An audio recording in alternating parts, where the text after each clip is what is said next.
कातर सिपाही का घर। दोपहर के 12:30 बजे हैं। जून का महीना है। समन आबाद में एक डाकिया पसीने में शराबूर बुखलाया बुखलाया सा फिर रहा है। महल्ले के लोग बड़ी हैरत से उसकी तरफ देख रहे हैं। असल में आज उसकी ड्यूटी का पहला दिन है। वो कुछ देर इधर उधर देखता है, फिर एक परचून वाले की दुकान के पास साइकिल खड़ी करके दुकानदार की तरफ बढ़ता है। कातर सिपाही का घर कौन सा है? उसने आहिस्ता से पूछा। दुकानदार के पैरों तले ज़मीन निकल गई।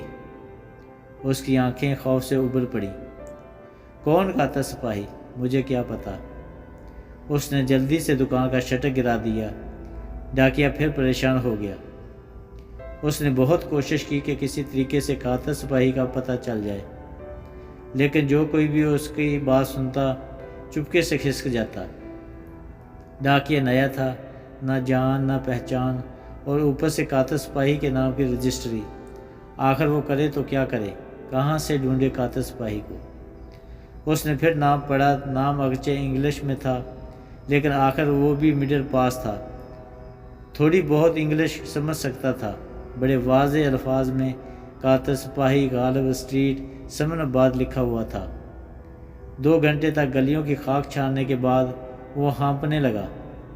पहले रोज़ ही उसे नाकामी का मुंह देखना पड़ा। अब वो अपने पोस्ट मास्टर को क्या मुंह दिखाएगा। उसका हलक खुश्क हो गया और पानी की तलब महसूस हुई। वो बेइख्तियार उठा और घर के दरवाजे पर लगी घंटी पर उंगली रख दी। अचानक उसे ज़ोरदार झटका लगा। झटके की असल वजह यह नहीं कि घंटी में करंट था, बल्कि घंटी के नीचे लगी हुई प्लेट पर इंग्लिश में कातर सिपाही लिखा हुआ था। खुशी की लहर उसके अंदर दौड़ गई। इतनी देर में कुछ दरवाज़ा खुला और एक नौजवान बाहर निकला। डाकिये ने जल्दी से रजिस्ट्री उसके सामने कर दी। क्या आपका ही ये नाम है? नौजवान ने नाम पढ़ा और कहा, नहीं, ये मेरे दादा हैं। डाकिये ने जल्दी से पूछा, क्या नाम है उनका?